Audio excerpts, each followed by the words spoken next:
حضرت احمد رضا بریلوی جو ہیں انہوں نے بڑی خوبصورت بات کی. انہوں نے کہا کہ جس طرح اصحاب کہف جو ہیں یہ اپنے سکون کو حاصل کرنے کے لیے غار میں چلے جاتے تھے, دنیا سے الگ تو ہو جاتے تھے, لیکن ان کا جو دل ہے وہ سکون اور پناہ مانگ لیتا تھا. اسی طرح مثال دے رہے ہیں وہ کیا خوبصورت, میرا نبی جو ہے وہ سیدہ خدیجہ کے پاس پناہ اور سکون دے لیتے تھے.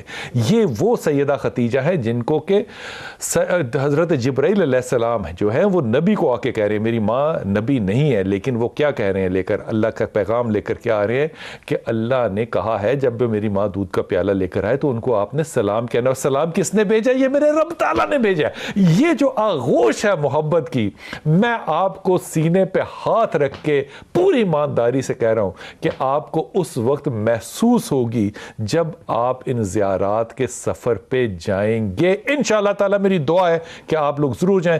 صاحب یہ اس سارے معاملے کے اندر ہم لوگ اس سفر میں شامل تھے, شرازی بھائی, عروج, آپ سارے تھے. آپ کی وہاں پہ حکمت بھی ہم نے دیکھی, آپ کے وہاں پہ سارے معاملات جو تھے وہ رہنے کے اکٹھے رہنے سے ایک بڑی محبت پیدا ہوتی ہے. لیکن ایک تاثر جو ہے وہ بہت زیادہ غالب ہے, اور وہ یہ کہ ہمیشہ ایسا لگتا ہے کہ جو امام نے ہمیں, امام حسین نے جو شہادت کربلا کے واقعے سے صرف سکھایا, مجھے لگتا ہے کہ میں اور آپ, ہم جیسے جو لوگ ہیں, میں ان تینوں کی مثال تنزن نہیں دے رہا آپ کو, میرے اور آپ جیسے جو لوگ ہیں, ہم شاید اس میں تھوڑے سے کسی عذر سے کام لیتے ہوئے ہم نے اس کو صرف واقعہ کربلا تک محدود کر کے رکھ دیا.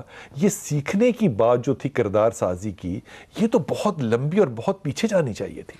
بسم اللہ الرحمن الرحیم. سب سے پہلی بات تو میں آپ کی بات کو آگے بڑھاؤں گا جو آپ نے احمد رضا خان صاحب بریلوی کا ایک حوالہ دیا ہے نا, میرے ذہن میں ساتھ ہی قرآن پاک کی آیت آ گئی, علم یجد کا یتیما فآوا. یہ سورۃ والضحیٰ کی آیت ہے, اور اس کی مفسرین نے بعد میں تفسیر کی ہے.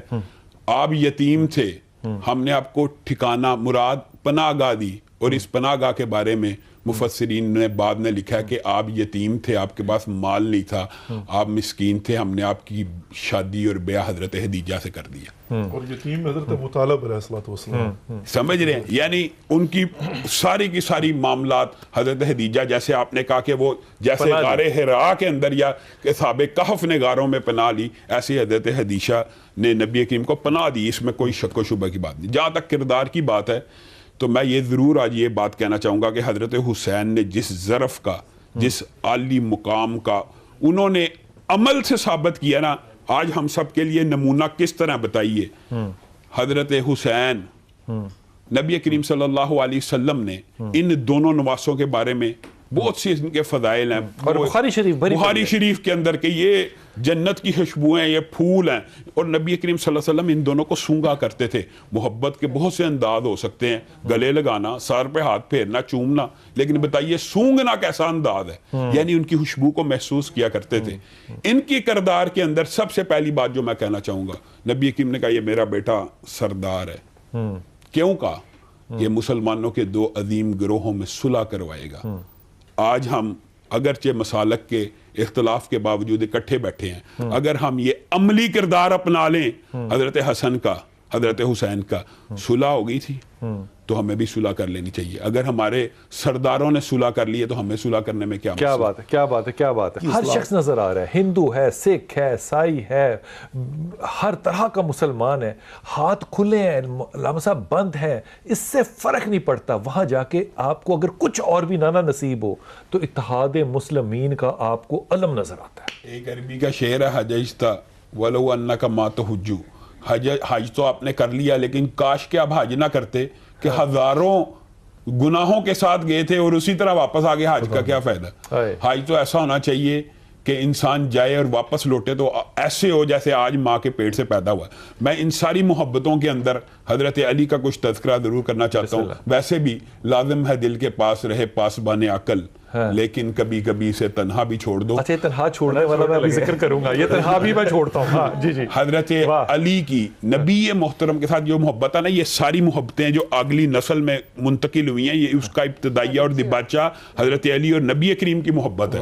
بے شک. حضرت علی خود بیان کرتے ہیں, خود کہ میں نبی محترم کے آگے پیچھے بچپن میں ایسے پھرا کرتا تھا جس طرح اونٹنی کا بچہ اونٹنی کے ارد گرد. آئے کیا مثال ہے, واہ واہ واہ واہ واہ. یعنی جس طرح آپ نے اونٹنی کے بچے کے اندر, جو صحرائی لوگ ہیں وہ اس مثال کو سمجھ سکتے ہیں بڑی آسانی سے. وجہ اونٹنی کا بچہ بہت بے چین ہو جاتا ہے اونٹنی کے بغیر. حضرت علی نے اپنی مثال اس کے ساتھ دیا. اور نبی کریم کی محبت سنیں, نبی کریم صلی اللہ علیہ وسلم حضرت علی کو کہیں بھیجا, حضرت علی واپس نہیں آ رہے, تو نبی کریم صلی اللہ علیہ وسلم بار بار نکل رہے ہیں خیمے سے باہر, بار بار نکل رہے ہیں بار بار, اور بے چین ہو کے آخر پتہ کیا دعا کرتے ہیں, اللہ مجھے اس وقت تک موت نہ دی جب تک علی کا چہرہ نہ دیکھے. اللہ اکبر. اب بتائیں, اور محبت ہے, محبت اس طرح کی ہے نبی کریم صلی اللہ علیہ وسلم کی علی کے ساتھ, اور علی کی نبی کریم صلی اللہ علیہ وسلم کے ساتھ. یہ ساری اگلی جو محبتیں, یہ نہیں کہ سارے سلسلے ہیں. اور نبی کریم صلی اللہ علیہ وسلم, آپ نے تو آج نسبتوں کو مان لیا. نسبت کیا, ہائے ہائے ہائے ہائے ہائے. اچھا ایک بات بتائیں, کیا صدقہ ہے, واہ واہ واہ واہ واہ واہ واہ. یہ میرا جسم کہاں پر ہے, خدا کی قسم اس وقت. مجھے ایک بات ہے, اہل بیت کی جو نسبتیں آپ کے خیال میں اہل سنت نہیں مانتے؟ بالکل مانتے ہیں. بھائی یزید بسطامی کے پاس ایک ان کے کام کرنے والے مرید آئے, ان کا نام تھا زید. تو زید نے ان کی 20 سال خدمت کی. با یزید بسطامی حافظ صاحب روز صبح اٹھ کے پوچھتے تھے کہ تیرا نام کیا ہے, وہ کہتا تھا میرا نام زید ہے. اچھا تو زید یہ کرو. اچھا 20 سال ہو گئے, روز پوچھتے تھے تیرا نام کیا, وہ کہتا تھا میرا نام زید ہے. تو اس نے 20 سالوں بعد بھائی یزید بسطامی سے پوچھا, آپ کی بات کو بڑھا رہا ہوں, اس نے کہا حضرت کمال کرتے ہیں, 20 سال سے میں آپ کی دن رات خدمت کر رہا ہوں, آپ کو بھی تک میرا نام نہیں یاد ہوا. انہوں نے کہا یار معاف کر دے, جس دن سے نام محمد میں نے سنا ہے نا, کوئی اور نام میرے کانوں کو سنائی نہیں دیتا. اب یہ تذکرہ محبت جو ہے, اس کو لاجسائز کرنا, اس کو منطقی انجام دینا, اس کو شرعی حدود کے اندر رکھنا بڑا مشکل نہیں ہو جاتا؟ لال بھائی اسی محبت کا ایک تذکرہ میرے ذہن میں, ابھی آپ نے بات کی تو پھر آ گیا. نبی کریم صلی اللہ علیہ وسلم نے کہا ابھی جو شخص آئے گا وہ جنتی ہوگا. حضرت ابو بکر داخل ہوئے. پھر کہا اب جو شخص آئے گا جنتی ہوگا. حضرت عمر داخل ہوئے. پھر کہا اب جو شخص آئے گا جنتی ہوگا, اور ساتھ ہی ہاتھ اٹھا لیے اور کہا اللہ اب تو علی کو بھیج, اللہ اب تو علی کو بھیج دے. اور دعا تو نبی کریم صلی اللہ علیہ وسلم کی ویسے ہی قبول ہونی تھی. حضرت علی آئے اور حضرت علی کو جنت کی بے شمار مرتبہ بشارت دی. اور جو دوسری بات آپ نے کی ہے نا کہ میں جب ادھر گیا تو مجھے اندر بے خوفی اور کوئی ایسی, میں آپ کو بتاتا ہوں یہ وجہ حضرت علی کی شجاعت اور دلیری کی وجہ ہے. حضرت علی کے سامنے مرحب نے جب یہ شعر پڑھا نا کہ میں مرحب ہوں قد علمت خیبر انی مرحب شاک السلاح شاک السلاح, میں سارا خیبر جانتا میں مرحب ہوں, اور میں شاک السلاح ہوں بطل مجرب ہوں. تو حضرت علی نے جواب میں کیا کہا تھا, انا الذی سمتنی امی حیدرا کلیسی غابات کریہ المنظرا او فیہم بالسائی قیل السندرا. اور میری ماں نے میرا نام شیر رکھا ہے. یہ آپ نے وہ فیل کیا ہے, وہ شجاع, وہ دلیری. اور اگر تو میرے طرف تیر بھیجے گا میں پورا درخت تیروں کا تیری طرف اچھال دوں گا, جو کرنا ہے لڑے. پھر سب کو پتا وہ مشہور واقعہ مرحب کا واقعہ جو آپ نے بیان کرنا, باقی وہ آپ بیان کرنا. لیکن میرے ذہن میں وہ واقعہ آ گیا. حضرت علی خود بیان کرتے ہیں کہ نبی کریم صلی اللہ علیہ وسلم اور میں خانہ کعبہ گئے, اور نبی کریم صلی اللہ علیہ وسلم نے ارادہ کیا یہ جو بت ہے نا ان کو گرا دیا جائے. تو نبی کریم صلی اللہ علیہ وسلم نے کہا کہ ذرا علی بیٹھنا, میں تیرے اوپر کھڑا ہونا چاہتا ہوں. تو نبی کریم نے جب میرے پہ پاؤں رکھا تو مجھے ایسا محسوس ہوا کہ میرا جسم ان کا بوجھ, کیونکہ بارے نبوت بھی تھا, اٹھانے سے قاصر ہے. تو نبی کریم نے اس بات کو فیل کیا اور مسکرانا شروع ہو گئے اور کہا علی, اور یہ اعزاز علی بھی ہے, تو میرے کندھے پہ کھڑا ہو جا. اللہ. اور حضرت علی خود بیان کرتے ہیں, صحیح روایات کے اندر ہے کہ میں نبی کریم صلی اللہ علیہ وسلم کے کندھے کے اوپر تو کھڑا ہوا تھا بت توڑنے, لیکن مجھے ایسا فیل ہوا میں اتنا اونچا ہو گیا ہوں کہ اگر آسمان سے کوئی تارا توڑنا چاہوں تو توڑ کے.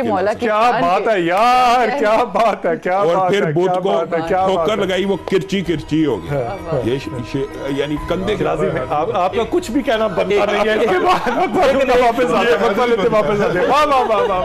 تو اب مجھے دیکھنا ہے کہ جس علی سے محبت کا اظہار کیا اس کا کردار کیا ہے.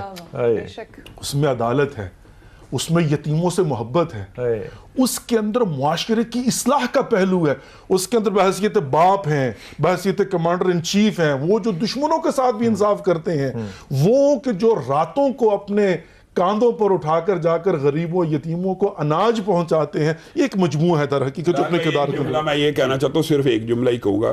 یہ جو محبت کی آپ نے بات کی ہے نا, تو یہ تو نبی کریم صلی اللہ علیہ وسلم کی صحیح حدیث ہے کہ نبی کریم صلی اللہ علیہ وسلم نے خیبر کے موقع کے اوپر صرف یہ نہیں تھا کہا میں کل اس کو رائے علم دوں گا, صرف یہ نہیں تھا کہا کہ جو اللہ اور اس کے رسول سے محبت کرتا ہے, بلکہ کیا کہا تھا, جس سے اللہ اور اس کا رسول محبت کرتا ہے. اب بتائیں اگر سنت الہی اور سنت رسول علی سے محبت, تو آپ کا ہاں میں آپ کے قربان جاؤں, کیا خوبصورت جملہ یہاں پر پھر نعرہ حاضری بنتا ہے. واہ واہ واہ واہ واہ واہ واہ واہ واہ.